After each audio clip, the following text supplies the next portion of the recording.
Welcome to Sober Sunrise, a podcast bringing you AA speaker meetings with stories of experience, strength, and hope from around the world. We bring you several new speakers weekly, so be sure to subscribe. We hope to always remain an ad-free podcast, so if you'd like to help us remain self-supporting, please visit our website at sober-sunrise.com. Whether you join us in the morning or at night, there's nothing better than a sober sunrise. We hope that you enjoy today's speaker. My name's Noel. I'm an alcoholic. And kind of sad when you're the guy speaker and you got to pull the microphone down. It's kind of... I wasn't being chivalrous when I asked her if she wanted to go first. I had to pee. And then I got back and I started drinking the water, and now I got to pee again. So what do we got, a half an hour? Yeah. All right, so that'll be good because that'll be about my limit.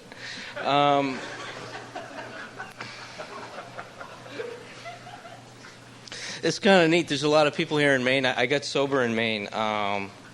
And a lot of times when is there anybody here that's like only been sober for like a month or something like that? Anybody in the room? I mean, I figured probably most of these people. Yeah? Good. Congratulations, man. I just like to know, like, basically where people are at, because when I get sober, I come into meetings and people would start talking about, friggin' divorce and crisis and all kinds of, I'm like, well, how do I not drink? That's what I wanted to know. So usually when I go to like rehabs and stuff like that, I usually ask people, is there anybody here who doesn't know how to drink? I mean, because truthfully, I know how to drink. I'm pretty good at it. I could outdrink guys who are like 3 times my size. I remember when I was 16 years old, I was playing anchor man with a bunch of guys from a wrestling team, and I was the anchor man, and they quit. And, so, like, I don't have any problem with drinking. The problem that I realize is not drinking.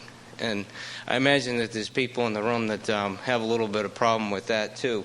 When I get to AA, I didn't, and I still don't know. I don't have any idea on my own. I have absolutely no idea how to not drink. When I was 12 years old, I picked up alcohol, and I didn't put it down until I was 24. And I lived that entire period of my life pretty much drunk.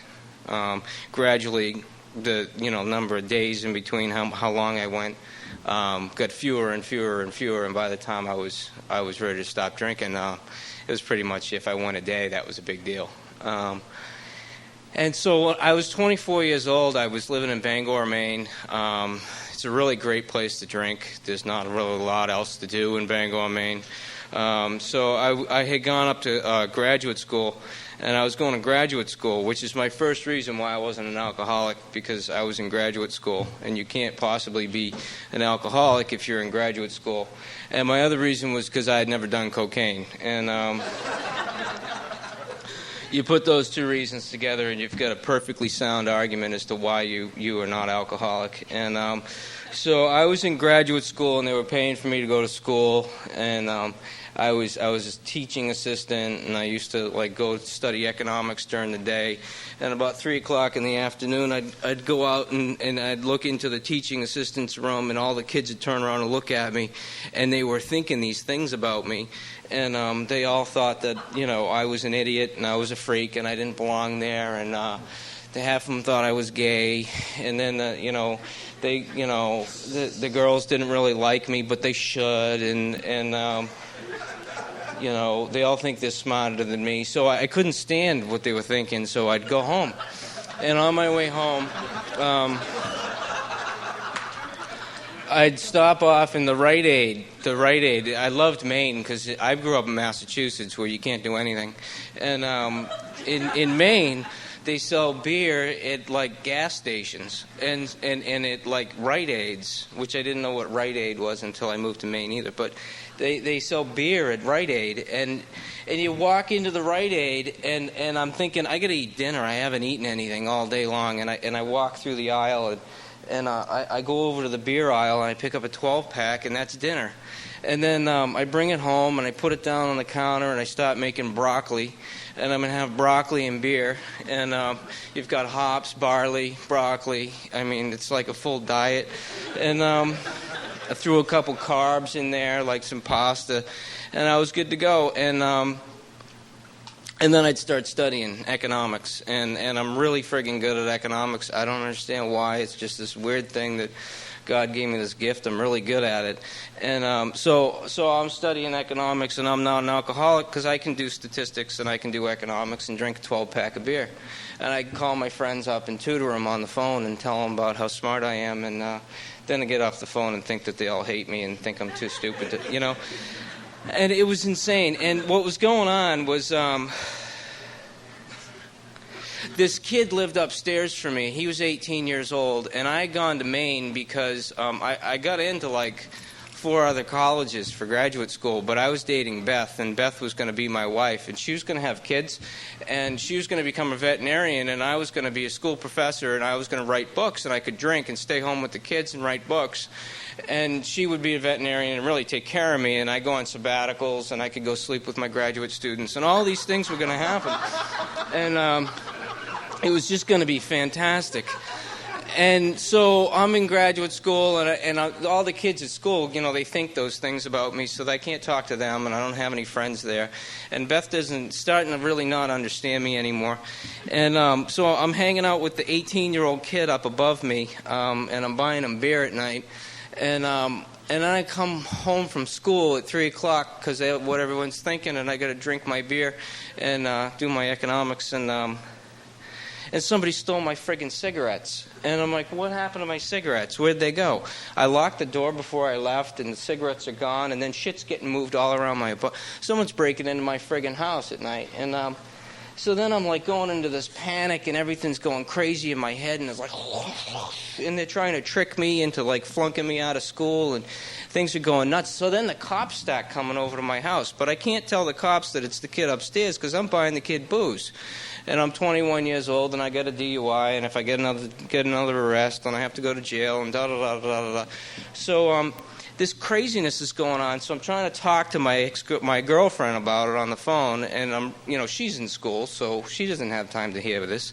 And it's going absolutely insane. You know, I come home, things are missing, stuff's going crazy, everyone out at school's out to get me. And they're breaking into my house, they're stealing my cigarettes, they're moving shit around. Finally, somebody steals my grandfather's watch, and this is the one thing I actually cared about. It was a gold watch. It was the only thing I had that was my grandfather's. And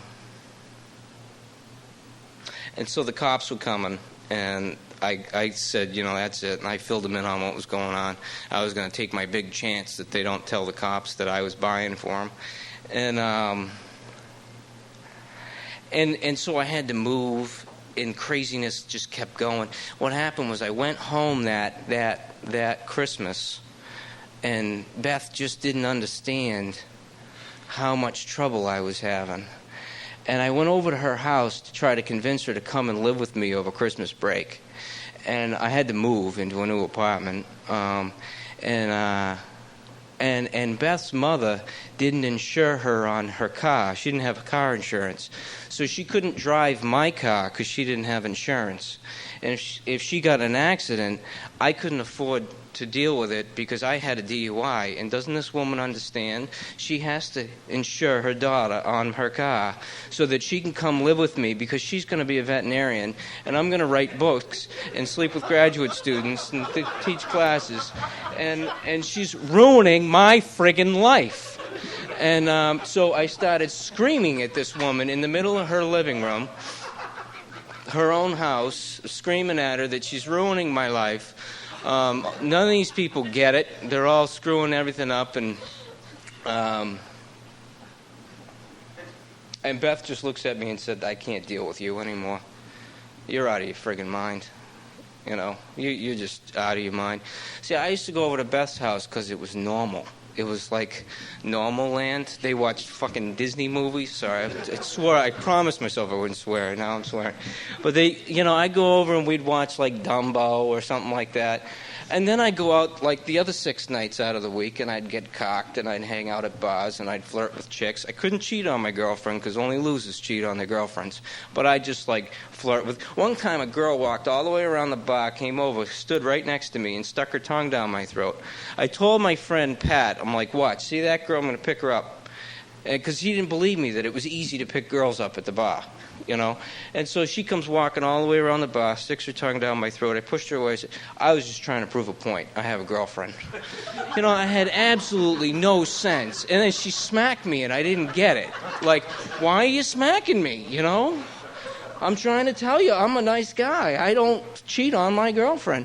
So, you know, I never really did anything unfaithful, but I used to go and I'd live at bars, and then one night a week I'd have to go over to Beth's house to go watch Dumbo and feel normal. And the whole time I'd be like, I hate it here. And I couldn't wait to get out of there. And finally, she freed me. You know, you're done. I mean, this is the girl that 3.5 years earlier, I met her at my house. I was living on a farm in Sunderland, Massachusetts. I was going to UMass. We used to have raging parties with like 200 people. They get off the bus. They called it the farmhouse. It was my house. And they get off which I loved. I mean, I loved it that my house had like a nickname. And it meant I was important, you know. And they'd get off the bus and they'd come to the farmhouse and they'd get drunk and you know, kids would play friggin' sitars out by the fire and like all kinds of weird shit go on. And I moved there with Allison because I was in love with Allison, and she was going to realize she was in love with me. Only she was dating my roommate from my previous house, Jeff, who owed me money, who didn't pay his bills. And she started dating Jeff right after we signed a lease together. Well, what was supposed to happen was Allison was supposed to realize that Jeff was a real jerk. When we moved in together, she was going to fall in love with me, start sleeping with me, and dump Jeff. Well, it didn't happen. And so I had to go find somebody different. So I'm at a party at my house, and this girl shows up, and I don't even like her. But I got to pick somebody up. You know, and now it's 3.5 years later, and I'm going to kill myself over this girl that I never liked. I never liked her the day I picked her up. She was a really nice girl. I took her hostage for 3.5 years so I could make Allison jealous, who I don't even talk to anymore. I don't even know her anymore, you know. And yet, you know, here it is 3.5 years later, and I'm living in Maine, and Beth can't deal with me anymore, so she breaks up with me, and I don't know what to do. So I drink. You know, I keep drinking. And what happened was I spent the next 4 days drunk, which really wasn't any different than the previous, 4 days. But I spent the next 4 days drunk and went to New Year's Eve night. I went out to Mom McKinn's in Boston, and I remember it was midnight, and I looked up. My friend Pat was making out with a chick, and I thought, how dare you? I just broke up with my girlfriend. You're not supposed to be with anybody tonight because you're my buddy and I'm sensitive. And so you're not supposed to, I'm the only one allowed to score tonight if anything happens. And I was afraid to talk to anybody. So, so I walked out of Mama Kin's. It was 20 below zero. I was wearing a flannel shirt. And the next thing I knew, I was on the tee. I don't know how I got to the tee. I don't know where I was on the tee. All I knew was that there were 4 kids. They were of a different ethnic origin, and they were kicking at me, kind of trying to wake me up a little bit. And I remember looking up and just being like, "Oh shit," where am I? And they stood me up and they were laughing at me, and they were like, kind of, dude, you gotta get together. And so they said, I tried to figure out where I was. I had no idea where I was. They put me back on the train going the other way. They told me where to get off. I called Beth's mother, and Beth's mother was going to fix it. She was going to drive me back to Beth's house, and we were going to make it all different, and everything was going to... Well, Beth's mother was from Al-Anon. So she drove me to Worcester, and we had to go home, and I had to go to my mother's house. And I was humiliated, so I drove back up to Maine, and I spent the next 4 days drunk in Maine. And the last night I drank, I woke up at 10 o'clock in the morning that day, and went down to the Irving station, got my 12-pack, came back, and I started making tapes. I'm going to make tapes. I'm going to start showing chicks in Bangor how cool of a music select. I'm going to make a Miles Davis tape. I'm going to make a tape that has all kinds of like bluegrass music on it. And then we're going to have this raging party. No, I don't know anybody. And we're going to make this raging party, and I'm going to play tapes all day long, and everybody's going to see. And I'm making these tapes, and then my time comes, and I go down to the bar. I've been scoping out like Fitzwilly's or something like that, and I go down there.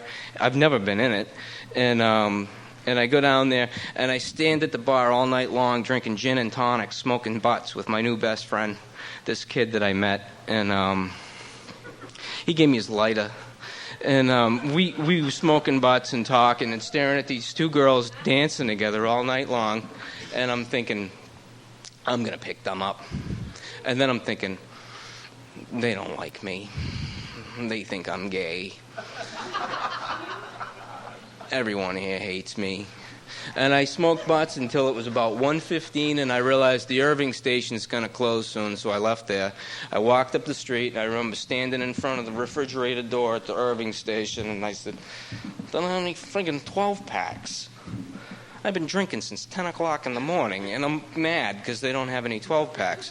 So I grab a 6-pack of Pounders, and I go walk back to my house, and I drank that, and I put my head down, and I said, God, what the is wrong with me? And I picked my head up, and I looked at the beer in my hand, and I just thought, I can't drink anymore. And I don't know, today, I know where the thought came from. God put that thought in my head. Because I had never, ever in my life, ever wanted to not drink again. Ever. When I was 12 years old, I started drinking, and it took away how I felt. And while it stopped working, it was the only thing I ever knew that took that away. And I never wanted to not drink. So when the thought occurred to me to not drink again, it floored me. I can't drink anymore. So I finished the beer. And but I called Beth on the phone at 2:30 in the morning to inform her of my big awakening. And she didn't disagree. And she also wanted to know why the hell I was calling her at 2:30 in the morning. But I said, what should I do? And I had been to AA when I got my DUI, and her whole family was in AA, and they, so I knew about it. So you should probably call him in the morning. And I did. I called the next morning, and this guy, John, answers the phone. See, the previous 12 years are kind of the same. I could tell you all about them. They're like the same story. It just keeps getting crazier and crazier and crazier until it gets to that day. And then, it's just nuts. And it started off, it was a lot of fun. But it just wasn't fun anymore. I mean, it was a mess. It was absolute insanity. And I didn't know that. Everything I know about what happened, I know now in hindsight. I know as of after writing about it and reading it to my sponsor and then going out and making amends about all this stuff. That's how I understand things to be the way they are today. I mean, what happened was I called AA, and this guy John answered the phone, and he said, hello, this is John. Are you Noel? Actually, he called me back, and I said, yes. He says, I'm from AA. I said, okay, whatever. And he said, I can come pick you up if you want and take you to a meet, and we can get together. I'll be at your house at exactly 9 o'clock. Don't be early because you'll be wasting your time, and don't be late or I'll leave. And I like this guy. I like that. He's an ass. And I like people that are like that. So I went out at exactly 9 o'clock. Boom, the guy was there. I went over to his house all day long and talked to him about football. I knew nothing about football. He knew nothing about football, but I didn't know that. He just had the football game on, so I assumed I must impress this man with my knowledge of football. So I started telling him everything I know about football. And about I don't know, probably like 3 o'clock in the afternoon. He says, Tom's coming over. Okay, so Tom comes over. Tom is from Worcester. Now, I'm living in Bangor, Maine. It's 300 miles from Worcester. Tom used to drink at the bar that I used to stand outside of when I was 14 years old and say, dude, you want to buy me some beer? And we weren't like even close to normal kids either, too, because the guy go like, oh, okay, what do you want, a 6-pack? I'd hand him a friggin' stack of ones like this. I need 8 cases. And the guy's like, what? And we'd be running across Lincoln Street like this with 8 cases of beer, you know? There's like 5 kids would come out of the corners and like, it was insane. We were nuts, you know? And that was 14, 15 years old. And so anyways, Tom knew, I probably bought dope off of him. He knew the same people I knew. He hung out with it was just like, maybe God put him there, maybe not, I don't know. But it was weird. So that kind of hooked me for the time being, 10 minutes. And then we went to a meeting. And I remember this about the meeting. There was a guy with white hair sitting at the back, and I didn't like him because he was obviously in charge. And he asked if anybody wanted to make a commitment to sobriety. And I said, so 24-hour commitment. I remember standing up to pick up my white chip. I think that I had been like informed about the white chip on my way there or something. So I stood up and I started bawling. And I didn't know why I was crying. And that was over 8 years ago. And I didn't know why I was crying. My whole life changed right then. I had no idea what was going to happen to me over the next 8 years. From the time I was 12 until I was 24 years old, I never didn't drink. I didn't know how to not drink. That day, that minute, I didn't know how to not drink. I still don't know how to not drink. What I learned how to do over the next 8 years is I learned how to do what I'm told. And that's what I do. I do what I'm told. But I didn't do it right away. What I did was I was just going to these meetings. And within like a couple of weeks, I'm looking around the room at these friggin' meetings. And, everybody in the room hates me. And nobody here knows what I know. And I don't really belong here. I haven't done cocaine. I'm in graduate school. I have 80% of my teeth.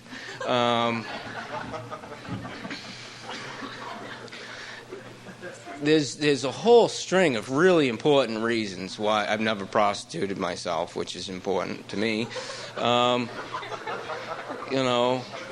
So therefore, I can't possibly belong here. I don't live under a bridge. I didn't drink out of a paper bag.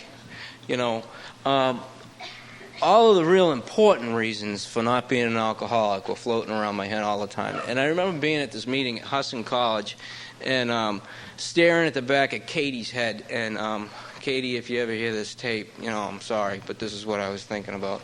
I was thinking about having sex with Katie. That's it. And like most people who have no sobriety and are sitting around in meetings and haven't done anything to get better, I'm suffering from untreated alcoholism. I'm sitting in this meeting, I'm staring at the back of Katie's head, I'm thinking about having sex with her. And then I'm looking at all the guys in the room that are 3 times my size, thinking they're going to kick my ass if I even talk to her. Katie probably thinks I'm gay. And so I raised my hand and I started talking about all the things that I understand because I read 2 chapters out of a Deepak Chopra book. And this guy, Eric, comes over to me after the meeting and he says, you can do something about the way you feel if you want.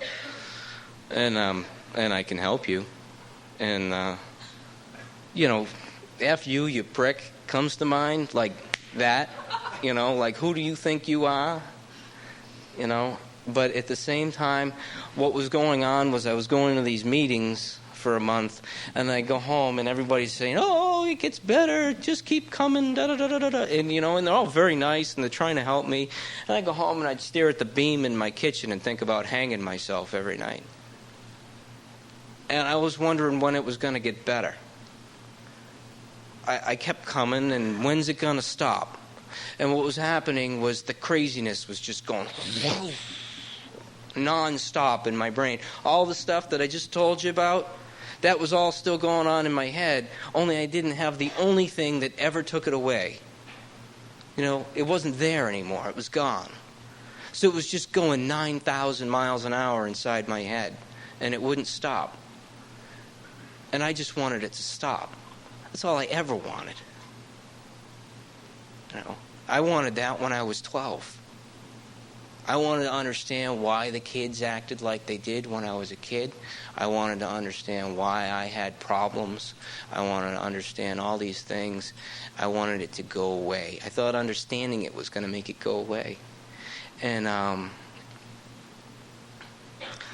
so I went to these meetings, and I kept coming, and I met this guy, Eric, and he offers to help me, and I didn't know what else to do. So like that second when I thought I need to not drink anymore, for some strange reason I thought I need to let this kid help me. I didn't know what to do. I was 19 years old, I was going to college, and I couldn't read, and I didn't tell anybody. I never let anybody help me with anything. Letting people help me does not come to me. I don't let that happen. But I didn't know what else to do. I was really tired of thinking about killing myself. And so I did, and we got together, and we started going over. What do we got? A couple minutes? Yeah, a couple minutes. All right. So we started getting together, and we started going over the big book. And he said, you need to understand whether or not you're an alcoholic, because this whole recovery deal is about a relationship with God. And you can't base a relationship with God on a lie. And, this guy never bullshitted me, ever. He just told me straight, boom, this is the way it is. And I liked that. And what happened was we got together and we started reading through the description of the alcoholic. We read it all the time in meetings and how it works. I didn't know what the hell it was. The description of the alcoholic is from the doctor's opinion up to page 43 in the big book. That is the description of the alcoholic. At the time when they wrote it, it was the only description of an alcoholic. No one had ever written one before. No one knew what the hell an alcoholic was. I didn't know what an alcoholic was. I was sitting around AA meetings, and it come to me and said, I'm Noel, I'm an alcoholic, because he said it and he's going to say it. But I didn't know what it was. And so we went over it. It's very, very, very, very clear. He made it very clear to me. He says, there's two things you need to be concerned with. When you start drinking, can you control the amount of alcohol you drink? I said, no, can't. Can't do it. I have countless examples of, like I start out drinking and I fall out of trees. I end up on 290 hitchhiking home, And he looked at me, he said, good, don't ever drink again. Which is something that's almost kind of taboo to say in AA. But the reality is that's the truth. And he could tell me the truth because he had a solution. See, for somebody to just tell me that would be mean. That's like taunting a guy with no legs saying, come here, But it's not, But he actually had an answer. You could tell a guy with no legs, come here, if you gave him like a wheelchair or a pair of crutches or something. But, he had an answer. He said, you're going to die drunk. Because the reality is I don't know how to not drink. I can't not drink. There's this other part of alcoholism that I think we don't really like to talk about very much, which is that I have a mental obsession. And the mental obsession occurs when I have no alcohol in my body. It could occur today. It could happen. Just, boom, get this screwed up thought that tells me to go drink. They call it relapse. They have a whole chapter about relapse. It's called More About Alcoholism. Yet we talk about relapse as though it's something that happens other than alcoholism. But relapse is alcoholism. It means that I will drink again. It's like the guarantee. My mind is going to tell me to drink again unless something seriously changes inside of me. And he helped me to understand that. And he says, so what needs to change? He says, well, you need to come to believe that a power greater than yourself restores your sanity. Oh, well, I don't believe that. He says, and then I was terrified. I thought, there's one more thing I can't friggin' do, and he says, well, you're not expected to believe that at this point. 3 weeks ago you were throwing up blood and crap in your pants in Chinese restaurants. No, we don't expect you to come to AA and all of a sudden believe in God. That's not reality. I know some people talk about it as though it's reality, but it's not reality. What's expected is that you've had enough and you're willing to try something different. And that's what step 2 was to me, was I was willing to try something different. I was willing to do what I was told. And so we got on our knees in his living room and held hands and said the 3rd step prayer. And the whole time I'm worried about whether or not the guy is going to rape me. And I'm thinking about that thing I did when I was a little kid, and oh my God, am I going to have to tell him that? And that's it. That's all I'm thinking about. And he's having this peaceful experience, and we go home after we got done. He told me to buy a notebook and a pen before I got there, and we get up from saying the prayer, and he says, "Now I want you to go home and start writing a list of names of people that piss you off." And I went home and I whipped furniture around the house. I picked a chair up over my head and I threw that across the room, and I punched the wall about 15 times, and I bawled my eyes out because this guy told me to go do something. I just want to go to meetings, But I didn't just want to go to meetings. But I just wanted to go to meetings. But, and it was just... And he said, go home and write a list of names of people that you hate. And I had bought a shirt 2 years earlier that said, every day of my life I'm forced to add another name to the list of people who piss me off. And I didn't know I'd be actually writing that list out. And there were lots of names. I had somewhere around X names. And it took me somewhere around Y months to write them all down, and they fit in Z notebooks. And that's as specific as I need to get about it. We wrote down all of the people. I wrote down all of the things that I hated about them. There were many. I remember extremely... See, that's one of the things I didn't understand, is I'm not stupid. God gave me this unbelievable mind, and I remember everything. It's awful. I got a guy who's about to start his 5th step. This guy remembers more than I do, and I'm terrified. I'm like, oh, my God. I love the people that don't remember. It's like, good, you're lucky, man. I mean, I remember what friggin' Danny, who's actually in the program now, threw my teeny-meeny-miny mo's at the school steps at Thorndike Road School when we were 4 years old at the Memorial Day celebration with my brother and his sister. They were in school singing around the flagpole. We were playing with my brand new friggin' teeny-meeny-miny mo's, and Danny whipped him at the friggin' school steps. And he didn't care. Both of us are in AA now. So, all the way from that to my dad wanted to play with somebody else's kids and left me at home when I had just had brain surgery 3 months earlier so he could go play baseball with somebody else's kids who were better than me. Put that in your pipe and smoke it. It sucks. But he didn't know how to be any other way. And so we look at all these things, we look at what they affect in our lives, and we look at our part. We look at what we wanted out of things, and we turn things around and we look at them from a different perspective so we can have forgiveness for people. Because if we don't have forgiveness for people, we don't have any business asking people for forgiveness. And that's what I come to understand. And I spent some time reading that to my sponsor. This guy, Brian, Eric had moved, and Brian picked up Brian as my sponsor, and I'd moved to Massachusetts now, and Brian lived in Camden, Maine. I lived in Worcester now, or Millbury, Mass, and I didn't trust anybody else in the world. I was a couple years sober at this point, and Brian was the person I trusted, period. That was it. And that's okay.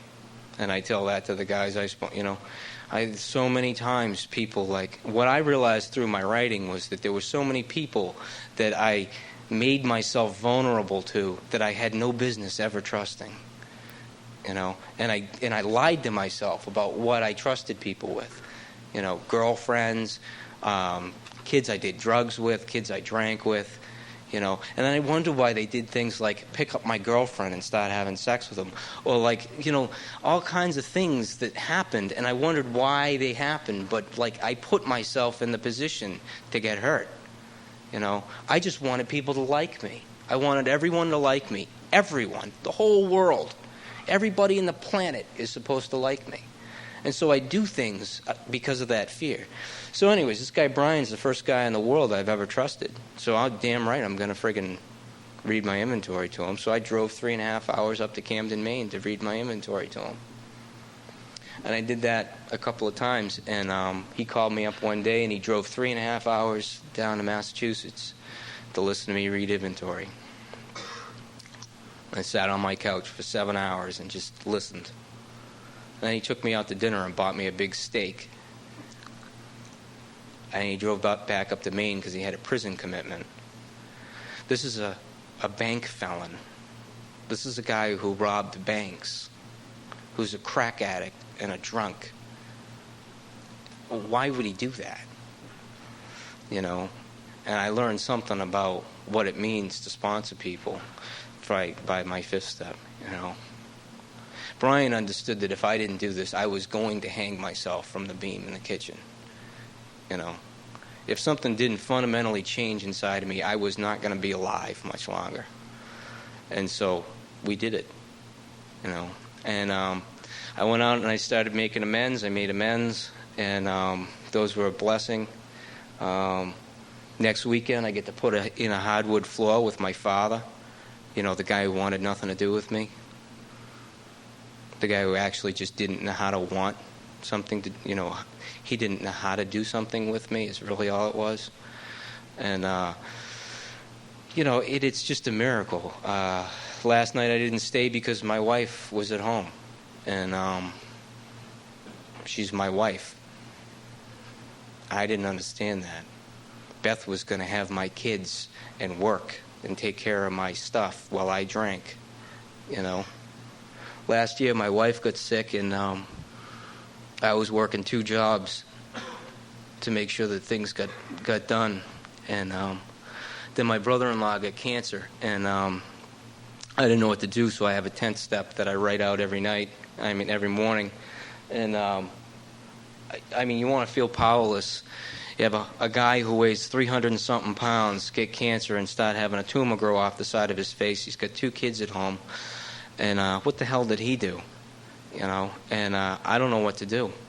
So I'm writing inventory, and I said, you could paint their house. So I started driving up to Maine to paint their house. Because now things are much clearer today. I don't have the craziness, the chaos running around in my head. What the hell do I need to do? Blah, blah, blah, blah, blah, blah, blah. Just constant madness in my mind, And so I drove up and I painted their house while I was working, and, he died. I didn't drink. A year ago yesterday, I got out of the hospital. I had brain surgery. It was a year from hell.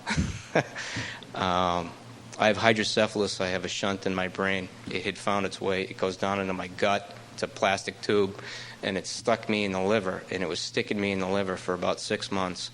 And I couldn't find a doctor that understood what the hell was wrong with me. They wouldn't even look. And I was doing my 10th step one night, and I wrote it out. Why don't I go to another doctor?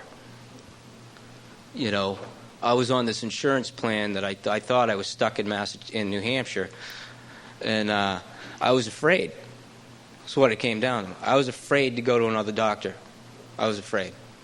And so I went to a meeting down in Boston, and a friend of mine, I was reading the inventory to him, And I happened to know that he was a neuropsychologist because a year earlier I was reading my inventory to him, and he started telling me about what it's like to have hydrocephalus. And I'm like, what the hell? How do you know this? And he's a neuropsychologist. It's like what he does for a living. And he got me all this help so that I had all my medical records and all this other shit.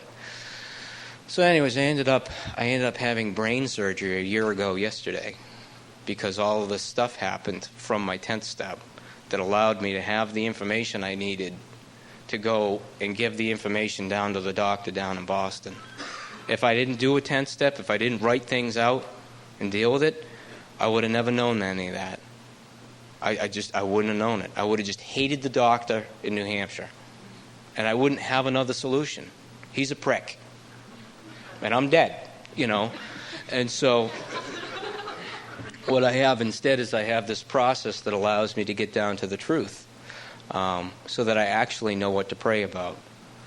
I used to pray for, God bless this asshole and that jerk and da-da-da-da-da-da-da, That's nice and it's a good start, but, it's a lot more effective to be able to say, God help me because I'm afraid of failing tomorrow at work when I have to give a presentation. That's really what I'm afraid of.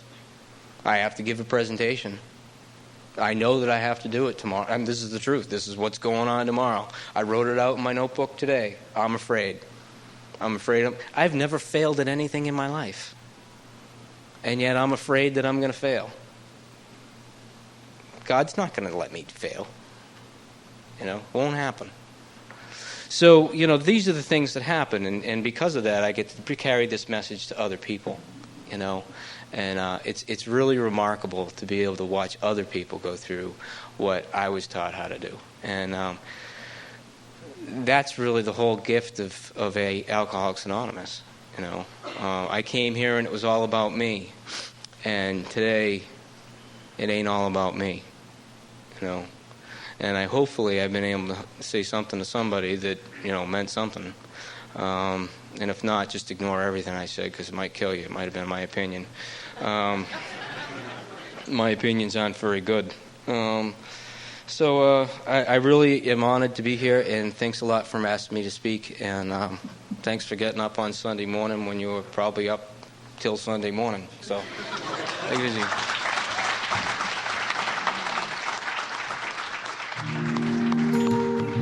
Thank you for listening to Sober Sunrise. If you enjoyed today's episode, please give it a thumbs up as it will help share the message. Until next time, have a great day.